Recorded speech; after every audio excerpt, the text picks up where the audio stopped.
Salut à tous et à toutes, c'est Pierrick, j'espère que vous allez bien, j'espère que vous êtes au taquet. Maintenant que Adobe Max est fini, je vous propose une courte vidéo pour qu'on revienne sur Adobe Sneaks. En fait, c'est un événement que moi j'attends aussi particulièrement, qui se déroule lors de justement Adobe Max et Adobe Sneaks 2023, du coup, celui de cette année. Et le but des Sneaks, en fait, c'est de mettre en avant les projets expérimentaux sur lesquels Adobe est en train de bosser et qui arriveront potentiellement dans les logiciels. Alors je dis bien potentiellement parce qu'il y a quelques années, parfois on a vu des dingueries dans les Sneaks et ça a jamais vu le jour. Mais dites-vous que la plupart, les 3/4 des éléments que vous verrez dans les Sneaks arriveront à un moment ou à un autre dans les logiciels que vous utilisez. Donc le but de cette vidéo, c'est qu'on revienne sur les Sneaks qui m'ont le plus marqué. Je vais pas tous vous les montrer, vous pouvez très facilement les retrouver sur internet. Je vais juste vous présenter ceux qui, à mes yeux, pourront avoir un énorme potentiel sur le workflow, sur notre utilisation. Et comme on avait pu le constater avec la keynote Adobe où on était à fond sur de l'IA générative, Adobe est allé à fond vraiment dans la philosophie d'intégrer l'IA dans la plupart de leurs logiciels, ben vous allez voir qu'au niveau des Sneaks, on est pareil. Adobe mise à fond sur l'IA générative pour pouvoir concurrencer la plupart de toutes les grosses IA que l'on a sur le marché. Donc installez-vous confortablement, préparez-vous à en prendre plein les mirettes et on se fait ça ensemble en mode chill. Allez, let's go!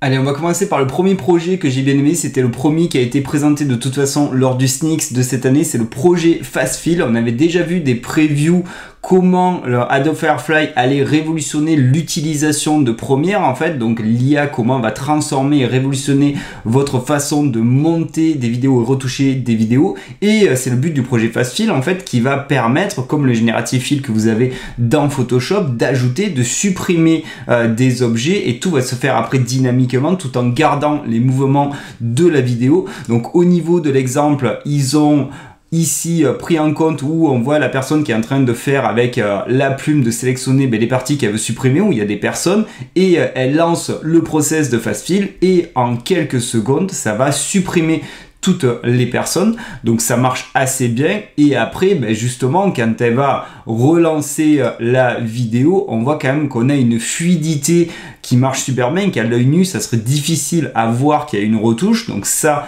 c'est plutôt cool. On avait, comme je dis, on avait déjà vu des previews de toute façon de comment serait intégré le Generative Fill Firefly dans Premiere. Et autre exemple, donc on a la possibilité de faire de lean painting où si on veut rajouter des objets, donc là on voit un personnage qui descend des escaliers, qui est en costume. Il a une chemise blanche mais il n'a pas de cravate, donc pareil avec une sorte d'outil qui ressemble un petit peu à la plume. Il sélectionne la zone, il va à l'endroit où on peut prompter, il va prompter qu'il veut justement une cravate et automatiquement ça fait 4 choix, exactement comme vous l'avez dans Photoshop, dans Illustrator. Donc pareil, si ça arrive, n'oubliez pas que ça consommera des crédits et ensuite il relance la vidéo, on a bien la cravate et tous les jeux de lumière ont été mis en place dynamiquement sur l'objet qui a été rajouté. Donc c'est assez ouf et ça va totalement révolutionner la façon dont les personnes montent des vidéos, car à terme ça va être de plus en plus puissant au vu de ce qui est capable déjà de faire Firefly 2 qui est sorti justement avec l'arrivée d'Adobe Max 2023. Et on va passer maintenant au second projet que j'ai bien kiffé, que je vais suivre tout particulièrement, c'est le projet Neo. Donc ça part du principe que dans un logiciel 2D, faire des rendus 3D peut être compliqué en fait. Et donc il part du postulat sur Illustrator, si vous voulez faire des illustrations en 3D isométrique, c'est pas simple. Et lui, la personne montre le process de la technique de d'abord faire des repères, les fameux repères avec les angles de la 3D isométrique, et après de prendre la plume pour dessiner. Bon, non, déjà je suis pas du tout fan du process qu'il présente dès le début, parce que au vu de la forme qu'il veut faire avec l'ancienne 3D ou la nouvelle 3D, ça serait en pas longtemps, mais bon, ça c'est autre chose. Et donc il dit que ils ont bossé sur un logiciel, une solution, le projet Neo, qui va permettre aux personnes qui n'ont pas de connaissances dans la 3D de faire des rendus 3D. Donc c'est un logiciel, quand on regarde l'interface, ça pourrait ressembler à Dimension. Donc on a vraiment les les options que l'on devrait avoir dans n'importe quel logiciel 3D avec les opérations booléennes pour faire des trous, pour fusionner. Et l'avantage, c'est que là, c'est très user-friendly, c'est très rapide, on peut tourner autour. Et ce qui est avantageux, la finalité vraiment en soi, parce qu'il part du principe, c'est justement de faire des rendus 3D pour les mettre dans des logiciels 2D. Et donc, lorsque la personne a fini de créer son illustration 3D, son environnement, n'importe quoi qu'elle ait modélisé avec justement le projet Neo, et on peut aller assez loin. Il y a quand même, si vous regardez la vidéo en entier, il y a quand même des options qui sont assez avantageuses que même avec la 3D d'Illustrator, la nouvelle, on ne pourrait pas faire. Donc ça ouvre quand même le panel des possibilités. Lors de l'export, tout simplement, vous avez un export pour retransformer tout ce que vous avez fait en fichier Illustrator. Donc certes, dans Illustrator, vous ne pouvez pas tourner autour, vu que là, vous aurez juste la scène que vous avez exportée. Mais après, il suffit juste de retourner dans le projet Neo, de changer la perspective, de changer le point de vue et de re-exporter pour avoir plusieurs déclinaisons de scènes de l'environnement que vous avez modélisé. Donc ça, franchement, j'aime bien l'idée. Je vais suivre ça de très près. Mais après, comme d'habitude, comme je vous ai dit, il y a des projets qui peut-être verront jamais le jour. Mais j'espère que celui-là, ils vont continuer à le développer parce qu'il peut y avoir un besoin que beaucoup de personnes justement sont pas à l'aise avec Illustrator, et quand on veut faire des rendus 3D complexes, il n'y a pas 50 000 façons et faut vraiment bien connaître Illustrator pour pouvoir faire des rendus qualitatifs. Donc à suivre de près ce projet Neo. Allez, on va passer au troisième projet qui est à mon avis un potentiel énorme. Donc là, la thématique c'est la vidéo et plus particulièrement le compositing en vidéo. Ça s'appelle Project Scene Change. Donc le but, imaginez en fait que vous avez deux scènes totalement différentes. Vous avez filmé une scène d'un environnement, d'un paysage qui a un mouvement de caméra spécifique, et vous avez une autre scène d'un sujet, d'un personnage, d'un animal qui a un autre mouvement de caméra totalement différent et qui se passe pas du tout au même endroit de la première scène. Et le but de Project Scene Change, c'est de faire matcher les deux malgré le fait que les mouvements de caméra et l'environnement seraient totalement différents. Donc bien sûr, c'est grâce à l'IA. L'IA va générer une représentation 3D de la scène en arrière-plan en fait, et ça va permettre justement de faire matcher le tout. Elle va intégrer ensuite le sujet filmé séparément au nouveau modèle de la scène. Elle va faire matcher les ombres, les mouvements, et franchement c'est assez violent déjà en soi. Donc c'est pas parfait, hein, mais comme je vous dis, avec les IA ça va très très vite. Donc quand on regarde les différents exemples, on pourrait voir le potentiel.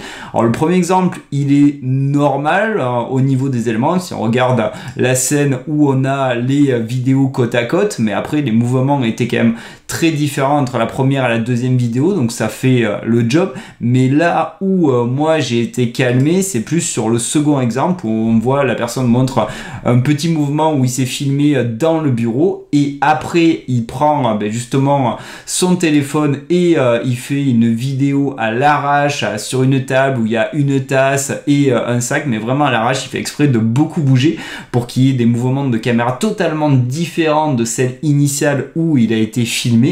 Il lance justement le process de Project Scene Change, et voilà quoi, quand on regarde le résultat qui en découle, ça fait très très mal, parce que si vous regardez bien, donc on a vraiment le personnage qui a été intégré sur la table en fait au niveau des éléments, l'ombre qui a été générée dynamiquement au fur et à mesure de ses mouvements, et justement quand il se déplace vers la gauche, comme vous pouvez le voir, il passe derrière la tasse. Donc il y a vraiment une notion de depth map, de profondeur qui a été mis en place au niveau de l'IA pour savoir justement la profondeur de tous les objets qu'il y aurait dans les deux scènes, et pour pouvoir faire matcher le tout. Donc franchement, à mon avis, Project Scene Change, c'est quelque chose à suivre de très très près, parce que déjà avec l'exemple de deux scènes totalement différentes, l'IA est quand même arrivée à faire le job. Et quand même, comme je vous dis, le coup de la tasse avec qui passe derrière, j'étais pas prêt. Donc franchement, vous me direz dans les commentaires comment vous trouvez ce projet au niveau du SNICS. Moi, je trouve que ça va être quelque chose qu'il va falloir suivre aussi de très très près. Allez, maintenant on va passer à un SNICS qu'on a clairement pas vu venir. Il a fait le buzz justement sur les réseaux sociaux. C'est le projet Primrose. où Adobe se lance un petit peu dans la mode textile en fait, et ils ont présenté la fusion parfaite avec la mode et la technologie. Donc ils ont créé un textile portable qui est flexible, et l'avantage, c'est là la plus-value, c'est qu'il va être capable d'afficher en fait des contenus créés avec Firefly, After Effects, Adobe Stock et Illustrator. Donc là pour le moment ce qu'ils ont présenté c'est vraiment un mode pattern, un mode motif au niveau du modèle vivant. Donc à tout moment elle mettait en avant les différents types de motifs qu'elle pouvait faire apparaître en fonction de ses besoins. Mais en plus de ça il y a la possibilité d'animer aussi les différents motifs, et que l'animation puisse être reconnue aussi par rapport au mouvement que la personne fera. Donc c'est assez déstabilisant parce qu'on n'aurait pas cru qu'Adobe se lance dans ça.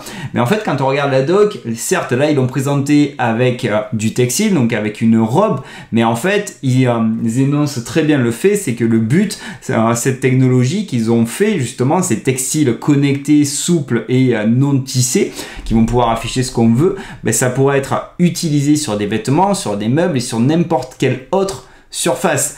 Donc là, ça peut être intéressant parce que peut-être pour le design d'intérieur, pour des projets touristiques, cette technologie dans laquelle on va pouvoir faire apparaître ce qu'on veut et qui sera interactif, parce que les personnes pourront interagir dessus, pourra ouvrir le panel des possibilités. Donc comme je le dis, étant donné qu'on n'attendait pas Adobe sur ce coup-là, à mon avis, s'ils se lancent dans ça, ça va coûter quand même énormément d'argent. C'est qu'ils ont des idées en tête pour l'avenir. Donc ça aussi, je pense qu'il va falloir suivre projet Primrose de très près parce qu'il y a quand même énormément de possibilités que l'on peut faire avec cette nouvelle techno. Allez, on va maintenant passer à un sneak qui est sûr de voir le jour au vu de ce qu'il propose. C'est quelque chose qui manque à Adobe. Vous avez sûrement tous eu besoin à un moment donné de convertir une vidéo basse def en HD. Donc il y a énormément de concurrents basés sur de l'IA qui sont capables de le faire. Le meilleur c'est Topaz en fait, qui est capable de vraiment de sublimer des vidéos pour améliorer la qualité et les transformer en HD. Et donc c'était étonnant qu'Adobe n'ait pas encore de technologie pour faire ça. Ben là voilà, c'est le projet Raise Up qui va se servir justement de l'IA et basé sur la diffusion pour transformer du basse def en format vidéo en HD. Donc quand on regarde les exemples, c'est quand même assez qualitatif, ça marche assez bien. Donc ça c'est cool parce que c'est vraiment quelque chose sur lequel on va pouvoir se reposer et que l'on n'avait pas. Et en plus de ça, ils sont vraiment allés violents dans les exemples, parce qu'à un moment donné, il y a même un exemple d'un film en noir et blanc qui a une résolution qui est très faible en fait, et qui transforme en HD. Quand on voit la comparaison de avant-après, l'algorithme d'Adobe est vraiment ultra véloce. Donc je ne sais pas s'il sera aussi puissant que celui de Topaz, on verra quand ça sortira, mais ça c'est vraiment quelque chose qui va grandement aider toutes les personnes qui avaient besoin de convertir très rapidement une vidéo basse def en HD. Sachant que aussi au niveau de l'exemple, à un moment donné, ça a bien calmé, il prend un GIF qui a vraiment une résolution totalement obsolète, tout petit, et pareil, il le transforme en vidéo qui a une résolution de 1200, et la qualité est assez folle en fait. Donc vous allez voir, franchement il me tarde que ça sorte, que ça on est sûr à 100% c'est un projet qui verra le jour. C'est trop important comme demande, il faut vraiment qu'il se place sur le marché de pouvoir transformer n'importe quel type de vidéo en HD.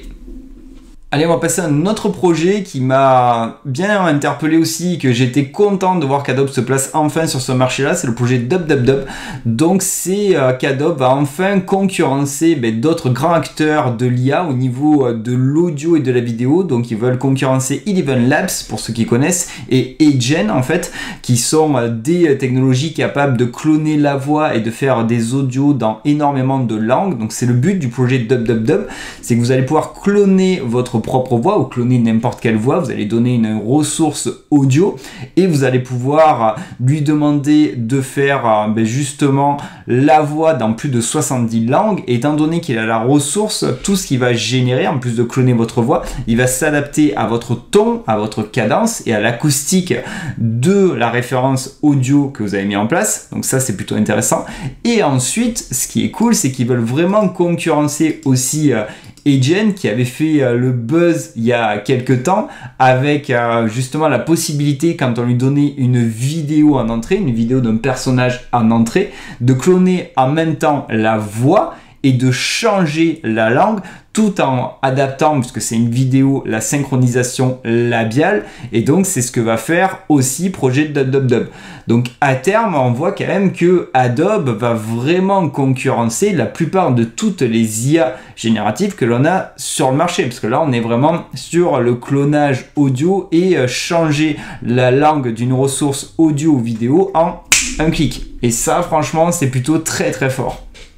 Allez, on va passer au dernier projet que je trouve hyper intéressant, c'est le projet Stardust qui a pour but de totalement révolutionner et encore plus fluidifier la retouche photographique. Je pense que bientôt on n'aura rien besoin de faire et que cette technologie, il y a de grandes chances qu'elle soit intégrée directement dans Photoshop. En gros, toutes les tâches qui seraient compliquées, c'est-à-dire si vous avez généré un visuel, si vous avez une photo spécifique et que vous voulez par exemple déplacer un objet, quand vous allez le déplacer, là, la technologie Project Stardust va de suite en temps réel remapper ce qu'il y avait derrière en fait, et tout en adaptant les ombres dynamiquement. Donc c'est vrai que c'est assez ouf les exemples qui montrent. En fait ça permet de totalement, comme dit, optimiser, fluidifier le workflow. Donc il y a de l'inpainting aussi, vous pouvez très facilement ajouter des objets, vous pouvez aussi supprimer des éléments, mais vraiment de façon ultra user friendly. En fait ça devient très très facile.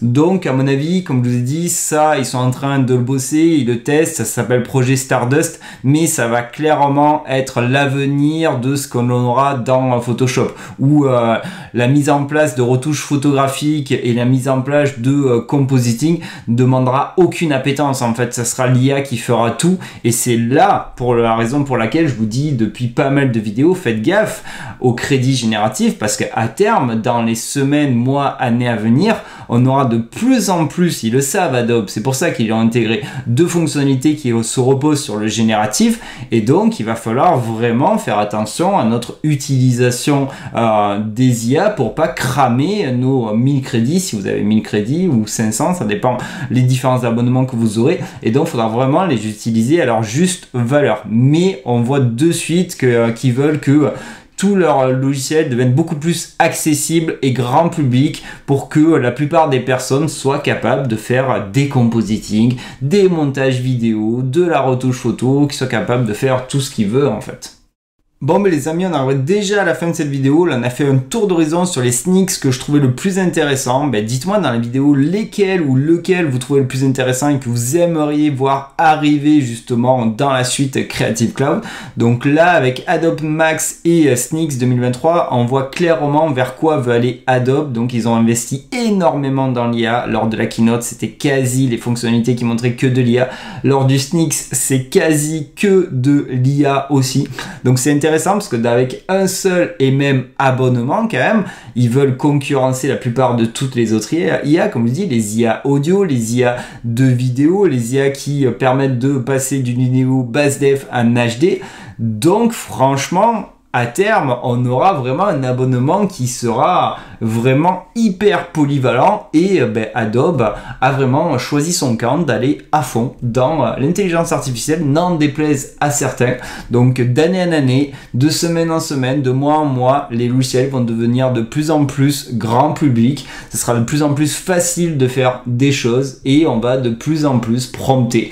Que ça vous plaise, que ça vous plaise pas, c'est un fait avéré, on le voit, la ligne elle est tracée, la ligne droite, on va vraiment vers ça. Donc à voir justement comment va évoluer le marché au fur et à mesure, parce que je pense qu'il y a de plus en plus de personnes qui vont vouloir se mettre dans le marché, étant donné que ça ne demandera pas d'appétence technologique, mais par contre il faudra quand même avoir une fibre artistique, et ça c'est important, ça c'est ce qui me rassure pour justifier en fait toutes les créas que vous allez faire, que ce soit des créas qui soient à base d'images, de logos, de vidéos, la composition, les choix des couleurs. Il faut vraiment que vous soyez capable de le justifier aux différents clients sur lesquels vous allez bosser. Donc on aura toujours besoin d'avoir un aspect créatif et une bonne culture générale sur l'art en général pour pouvoir justement sortir du lot par rapport à toutes les personnes qui vont vouloir se mettre dans ce métier-là.